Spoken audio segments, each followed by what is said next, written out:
Westmoreland Community Connections is a presentation of Citizens Fiber. Welcome to Westmoreland Community Connections, a look at issues and happenings on Classic Hits 107.1 WHJB. Here now is your host, Jennifer Miele, Chief Communications Officer and Managing Director of Evangelization of the Diocese of Greensburg. Welcome to Westmoreland Community Connections. I'm your host, Jennifer Miele. I'm the Chief Communications Officer and Managing Director of Evangelization for the Diocese of Greensburg. And I'm really excited today because I have two amazing guests on the show. I'd like to introduce you to Sergeant James Cormier and Sergeant Mikhail Sakhvadye, and they are both recruiters for the U.S. Air Force. So they have wonderful information to share with us today. But first, I want them to take us through their background. Sergeant James Cormier, we had a chance to connect via email before the show, and you're doing great work for the U.S. Air Force. Take us through your background. Tell us where you grew up, what your education is, and why you decided to enlist. Thank you, Jennifer, for having us on. My background, I grew up in Louisiana. And after the hurricane hit my house, we decided to move north to one of the bigger cities. And that's whenever I decided to talk to an Air Force recruiter. I did have some law violations. So my recruiter actually had to write a waiver for me. And I was going to college. And I had a few college credits, but nothing really that was long-term. And I was going to a community college and working at Sonic Drive-In at a restaurant, and just didn't really have a future for me. So what I decided to do was talk to the Air Force recruiter to see what he could do for me. And he said, I can get you out of Louisiana within a month. And I was like, that's exactly what I want to do. Get me out of the city, get me out of the state, and let me go see the world. And over the last 10 years, that's what I've been doing. Been traveling to different countries. I've been stationed in over 5 different places. I've been to over 35 different countries. Before I was a recruiter, I was in munition systems, and they was able to get me stationed in Italy, South Korea, circled the world a couple times. Just been a great experience, great people, and just overall had a great experience with it, and decided that I need to give back to the Air Force. So I became a recruiter to kind of share the love. Wow, you have been everywhere. I can't wait to hear some of those stories. I mean, did you ever think going from Louisiana that you would be living and working in countries all over the world? Never, never in my wildest dreams did I ever think that. My mom, always told me, she said that I was the epitome of a small town guy. I graduated from high school with 50 people in my graduating class.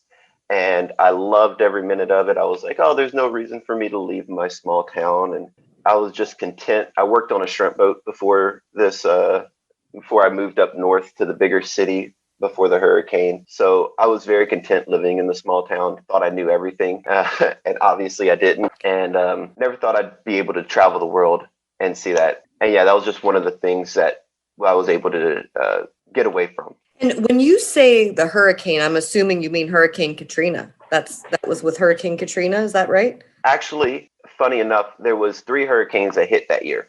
So there was Hurricane Katrina, which hit more New Orleans, Mississippi area. Mm-hmm. There was Hurricane Rita that hit the Texas, Louisiana coastline. Okay. And that's the one that actually hit me, was the Louisiana coastline. It was a direct impact of a Category 5. Wow. And that was just it for you. You couldn't do it anymore and had to try something different. Well, I had a house in Cameron that we lived in, and I was a sophomore in high school whenever that happened. So I had to finish high school, but we lived remotely. One of the high schools adopted us.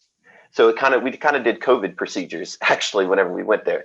It was we went Monday, Tuesday, half a day Wednesday, and the other school went half a day Wednesday, Thursday, Friday for my entire rest of my sophomore year. My junior year, we went back to the campus of my old high school, but we had temporary buildings. So we were studying in that with a gym that only had 3 walls, playing basketball. And then my senior year, I went to the community college to get some more credits and so on and so forth. You have quite a story to tell, and I can understand why you would be a great recruiter because you just lay it all on the line. When people hear your story, you said, "I want to get out of here. I want to travel. I haven't been perfect, but I work hard. I want to see the world, and I want to serve my country." What a wonderful story!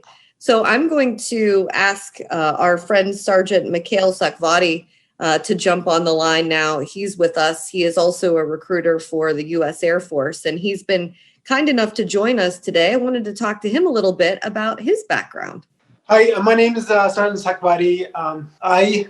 After graduating high school, I didn't know what I wanted to do, so I worked different kind of jobs. I work in retail. I work in bar industry. I worked in all different kinds of industries, and I knew something was missing. So I went and saw my recruiter. Well, actually, before that, I went to college. I remember now. I went to college, and then I studied to be a nursing assistant, and I worked in a nursing assistant group home. And after about 2 years, I've changed jobs. I work in retail. I worked in restaurant business. You name it, I've done it. And I knew something was missing. And going to college, I didn't have enough independence and confidence to be able to graduate, and I dropped out, and I went to see my recruiter, and then actually I was gonna join, and then when I saw my recruiter, that made all the difference. He was really cool, and I joined right away, and I went to Lackland Air Force Base for my basic training. After graduating basic training, I went to Holloman Air Force Base, New Mexico. It's where I spent about 5 years learning my trade, which is I'm an electrician for the Air Force.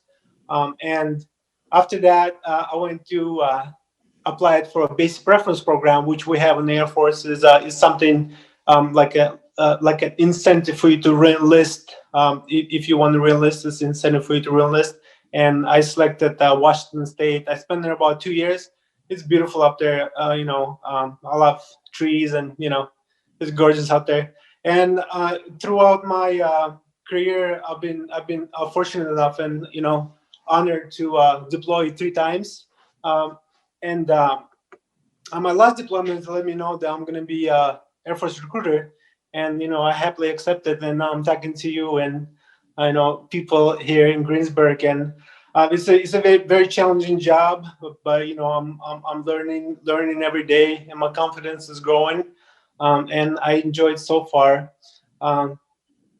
So I love it. It's probably the best job I ever had. So thank you for having me here. That's wonderful. You're both so positive and so energetic. I can see why both of you would be selected to be recruiters. And I would just imagine that with COVID-19, your job, just like everyone's job, becomes even more challenging because of that face-to-face interaction. Yes, you're correct. COVID-19 is happening, and we are doing everything we can to recruit people and not slow down. So always, if you want to know more about Air Force, or you're interested in the Air Force, or someone else interested in the Air Force, of course you can always talk to us. Me and Sergeant Cormier will help you out. We'll give you all the answers you need, and we'll guide you to that right decision. And we can change your life too, like they change our lives for the better. I'm excited. I wish I wasn't an old lady and I met you beforehand, but that's fantastic. So I'm going to go on to some of my questions for Sergeant Cormier. One of the questions I had is, what are the career paths? What kind of benefits are we talking about? I know you said travel opportunities, but if I'm a young man or woman and I'm coming out of high school or even a few years of college, what are you going to tell me about career paths and benefits? Excellent question. Our career paths really range. I always like to tell people, think of the Air Force Base as a small city, and we need every job to run that city, whether it's a plumber, an electrician, people to cook the food, people to clean streets, construction. We're not just pilots. Funny enough, only 4% of the Air Force are actually pilots. So we have 96% of the rest of the jobs. So We have electricians, we have mechanics, we have intelligence, we have cyber, and just recently we started up the Space Force. You may have heard of us. I'm not just an Air Force recruiter, but I also recruit for the Space Force. As I said before, the different travel opportunities really are endless. I've personally been had to get stationed at 5 different places. But from those 5 different places, I was able to take vacation days, which we get 30 vacation days a year. I was able to take those vacation days and I was able to apply them and go to 35 different countries. I was able to explore. I was only in Europe for 2 years, so I wasn't explore all of Europe, but I was able to explore most of Europe in that 2-year time with 30 days vacation. Wow. That is amazing. So what about the money? What about the benefits? So if you are recruited and you sign up to go into the Air Force, are your benefits taken care of? Are your wages paid? How does that work? Yeah, so the wages they fall in line with an E1, E2, or E3, and based on college credits, you could actually apply, or be approved all the way to an E3. So that's the salary base. If you're single coming into the Air Force, you will have your housing paid for, all your bills paid for with like water, electricity, that kind of stuff. There's a gym on base that's free. All your food is free. So really, you're getting paid a salary-based cap, but all your bills are just what you want, whether it's a cell phone, car insurance, and that's about all the bills you're going to be paying. Wow, that is very interesting. And the kinds of options for entering, if you don't mind, if I could ask you about that, what are your options and how can you enlist? So the Air Force has 4 and 6 year contracts. Certain benefits comes with both 4 and 6 years. For the most part, the Air Force doesn't really do bonuses, but we do have a few that's active for this year, and they change year by year. But currently what we have is a $2,000 sign-on bonus for mechanics, because we need mechanics. Planes don't get off the ground without mechanics. And then we're also looking for one of our hard to fill positions, which is our linguist position. And right now we're doing a $15,000 bonus for a 6-year contract on that one. What does that mean? What's a linguist? Someone who can speak other languages, I would imagine. Yes, we have 2 different types of linguists in the Air Force. One's a ground linguist and one is an airborne linguist. They fly on the planes. And all a linguist is they'll go through the 2-week basic training, and then they will go to a 1-year training in California to learn their language, whether it's Arabic, Pashto, Russian. They'll get assigned a language out there. Wow, this is one of the most interesting interviews I have ever done, and I am so glad. If you're just joining us, welcome to Westmoreland Community Connections. I'm your host, Jennifer Miele. I'm joined today by 2 Air Force recruiters, Sergeant James Cormier and Sergeant Mikhail Sakhvadye, and they are talking to us about options to enlist in the U.S. Air Force. So don't go away, stay with us. We'll be right back. This is Westmoreland Community Connections on Classic Hits 107.1 WHJB. If you have a suggestion for a topic, or if your nonprofit organization would like to be featured on this program, call us during regular business hours at 724-216-1200. Westmoreland Community Connections is a presentation of Citizens Fiber. Welcome back to Westmoreland Community Connections. I'm your host, Jennifer Miele, joined today by 2 recruiters for the U.S. Air Force, Sergeant James Cormier and Sergeant Mikhail Sakhvadye. They're doing a great job explaining everyone's options for entering the Air Force. So what kind of people are you looking for? So currently we're looking for 17 to 39-year-olds is the age group, and just basic health, law and violations.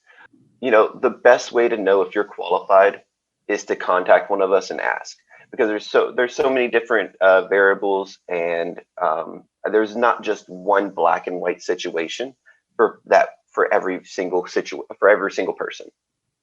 So how do they contact you? So I can be contacted just about any way imaginable. I have Zoom. My cell phone is 724-622-0892. You can stop by the Westmoreland Mall. If I'm not there, my cards are outside. If I am there, We'll go over some COVID procedure questions just to make sure that we don't get infected. And then we could sit down and talk face to face. I have an Instagram. You can follow me at Air Force PA. You can find me on Facebook, email. If there's another way that I can be contacted, I'll make another account and get contacted that way. That's amazing. Very energetic. One of the questions that I had on my list for you today is, why should the Air Force be the plan instead of the backup plan? This is a great question, Jennifer. So the Air Force, I talk to a lot of applicants and a lot of moms and dads and grandmas, grandpas, and I always hear the same thing. Oh, well, if this doesn't work out, then I'll go into the Air Force. And I always love to answer this, because the Air Force shouldn't be a backup plan. And the reason that I say this is because, one, you never know what the future holds.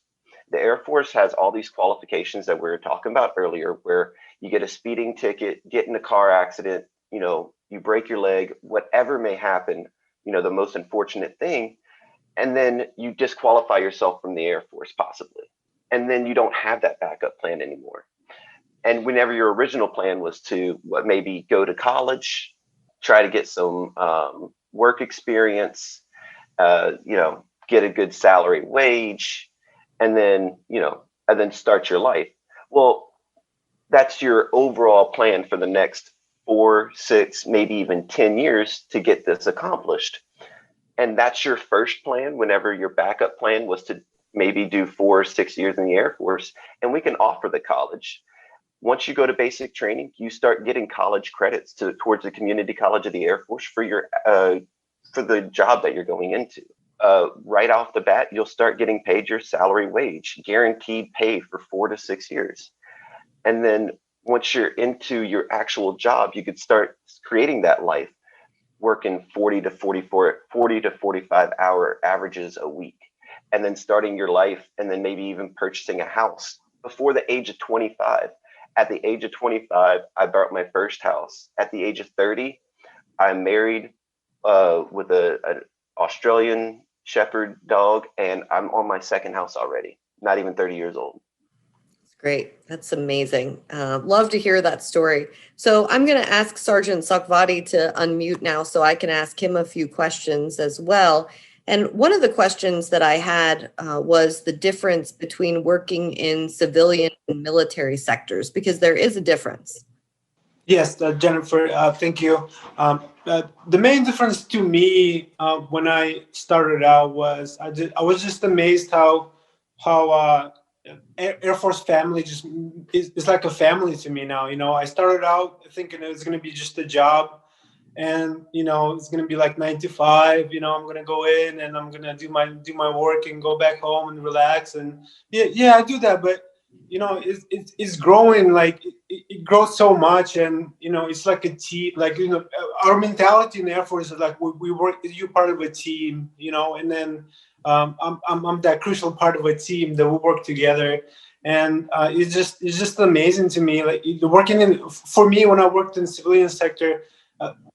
Almost like I was kind of lonely, I mean, I would go to work and do my job, but here, like in Air Force, everybody's is such a good, strong family that it just amazes me. I'm so lucky to be here, and that teamwork concept in Air Force is also very, very strong. So that's probably to me that's probably the main difference that I've noticed in the Air Force. So. Well, you seem very loyal and very committed to what you do. And I have a feeling that may be because they invested so much in you, so much of your education. They gave you a trade. You got a really good education, right? Yes. Yes, Jennifer, that's true. So starting now, they send us to basic training first. That's the first step, basic military training, which right now it's 8 weeks long because of COVID. We have 2 weeks of quarantine when you get in there. And you pretty much for those 2 weeks, you're going to be working out and learning about Air Force structure and rank and all the military hierarchy and everything associated with Air Force as far as knowledge base goes. And also you're going to be working out, nothing out of the nothing out of the ordinary. But after you get done with basic training, they send you to a technical training, which is located all throughout the United States. And my tech school, I'm an electrician by trade. My tech school was 6 months long, and those 6 months are divided into blocks of learning. I had like 9 or 10 blocks of subject that I had to learn.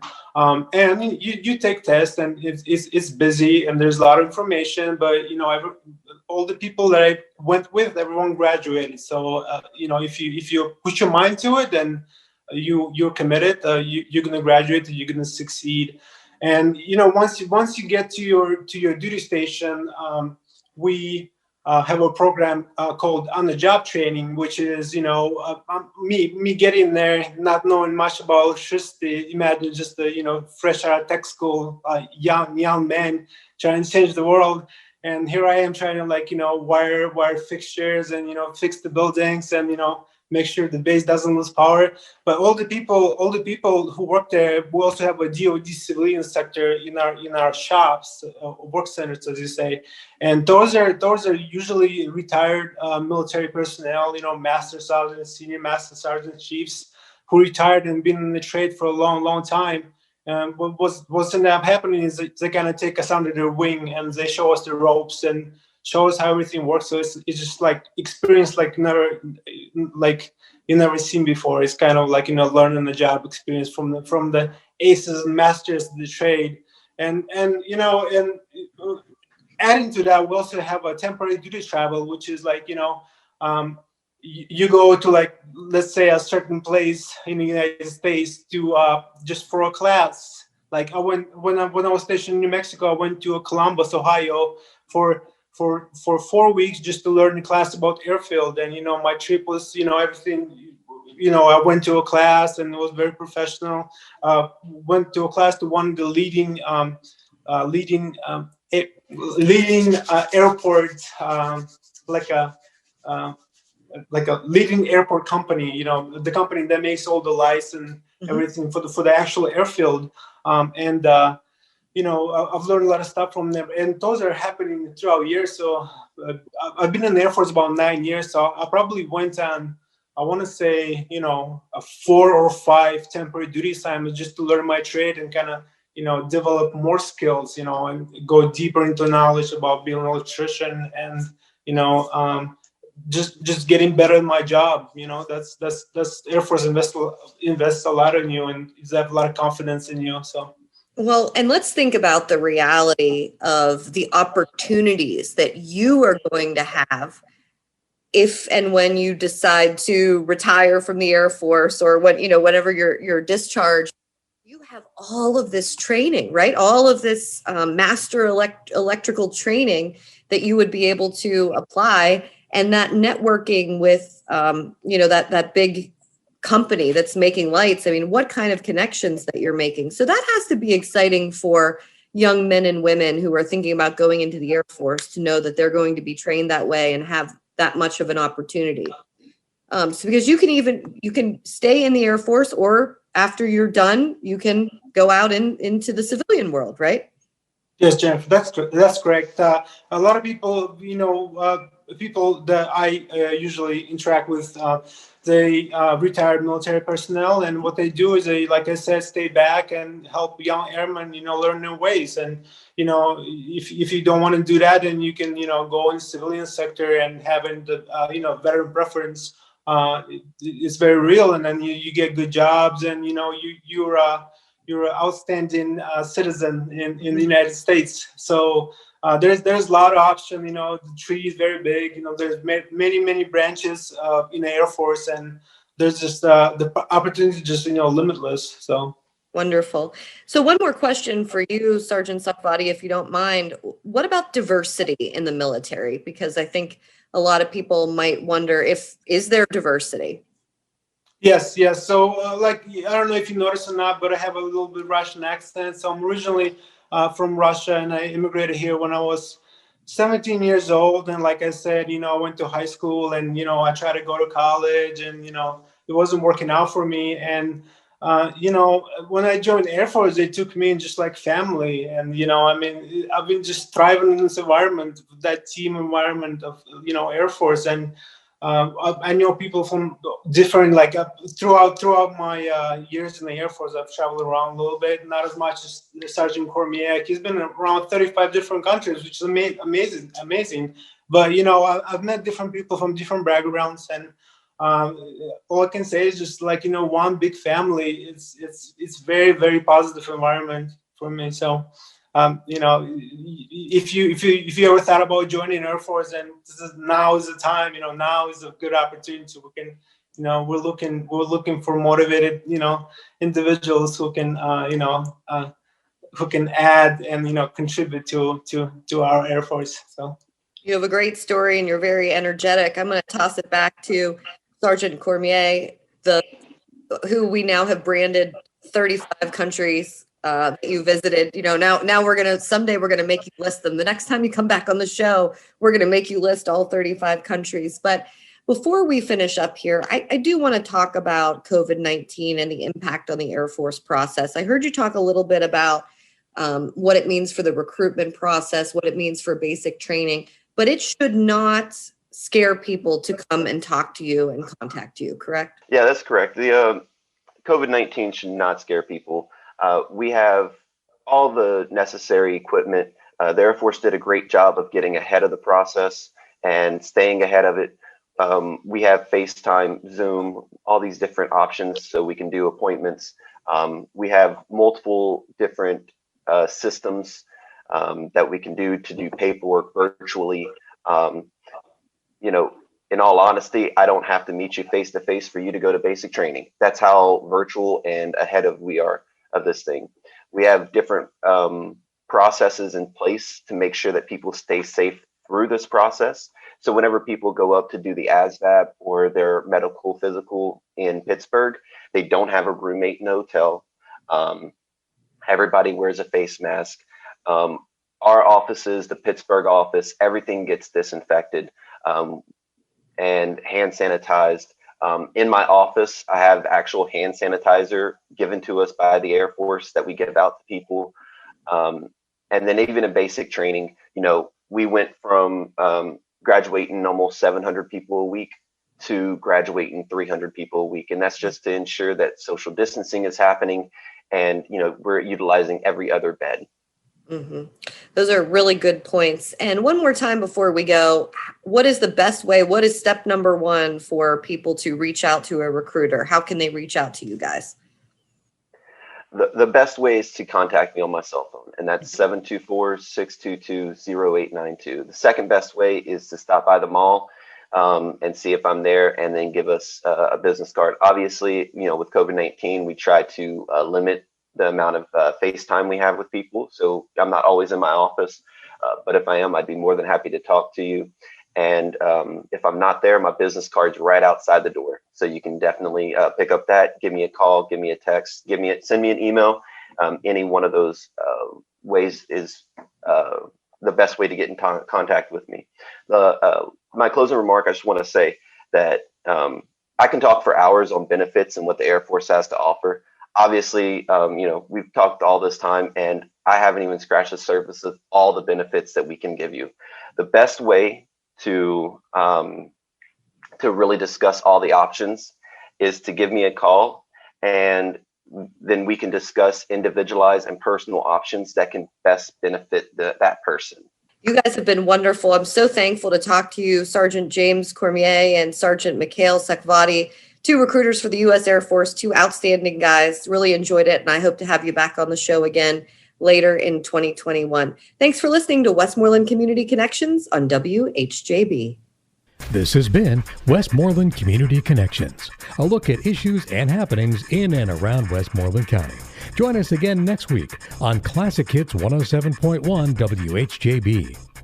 Westmoreland Community Connections is a presentation of Citizens Fiber.